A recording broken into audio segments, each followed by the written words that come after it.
Singapore authorities are investigating those involved in a sermon by a radical Bangladeshi preacher. The Home Affairs Ministry says Amir Hamza's speech propagated extremist teachings that are dangerous and detrimental to the nation's communal harmony. It says strong action will be taken against those involved if laws have been breached. Under the Internal Security Act, this includes deportation, prosecution or detention. Aslam Shah with more. Amir Hamza conducted the sermon at Lantana Lodge Dormitory in Tuas on 9 August. He then left the country the next day. The event went ahead without a police permit. The authorities say they are aware of Amir's background. However, he entered Singapore with a different name on his passport, and authorities did not have his biometrics at that time. You cannot be interviewing every person who is coming in as if he is or is maybe a potential radical or someone who might be a radical. Remember, the airport experience has to be good. People have to feel welcomed coming into Singapore. Two, organizers in Singapore have to follow the rules, and the people who organized it will be taken to task because they didn't follow the rules, they didn't apply. So he came in like any other person would. The preacher labelled non-Muslims as infidels and says victory will come when Bangladesh becomes an Islamic country. Amir was arrested by the Bangladeshi government in 2021 for his purported terrorism-related activities. Mr. Shanmugam was asked if Singapore now faces a problem of radicalization among Bangladeshi foreign workers. Not quite.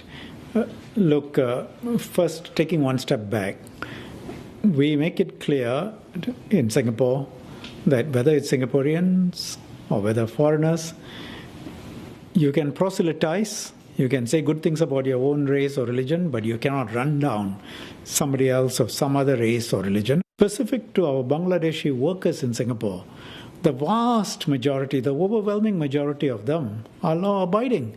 The public is reminded that foreigners who wish to conduct talks in Singapore that are cause-based, religious or political in nature are required to obtain a permit. But who exactly is Amir Hamza? What we know is he had attracted attention in Bangladesh for his alleged extremist teachings and terror links. In his sermons, Amir reportedly promoted religious intolerance, hatred and violence. Now, he is also allegedly a prominent figure in a pro-Al-Qaeda terrorist organization operating in Bangladesh. Amir was arrested by the Bangladeshi government in 2021. His incendiary speeches were thought to have influenced a terrorist suspect who plotted to attack the Bangladeshi parliament. Now, Amir reportedly admitted to deliberately misinterpreting religious teachings and spreading extremism through his sermons. He was reportedly released on bail last December while awaiting trial. Singapore has previously banned foreign preachers. In 2017, 2 foreign Christian preachers were barred after they made derogatory comments towards other religions. And that same year, several foreign Islamic preachers were not allowed to enter Singapore. They were planning to preach on a religious-themed cruise departing out of and ending in Singapore.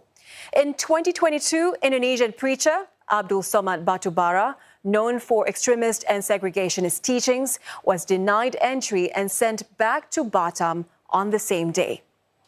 Now, one analyst says beyond efforts by authorities, the community must remain vigilant.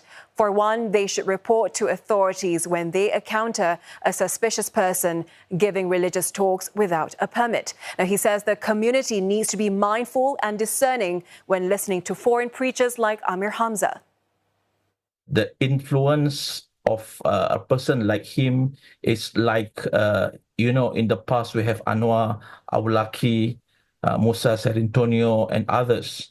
So they are individuals like Amir Hamza who were not extremist preachers only, but they also have links to terrorist organization. And that is something very worrying.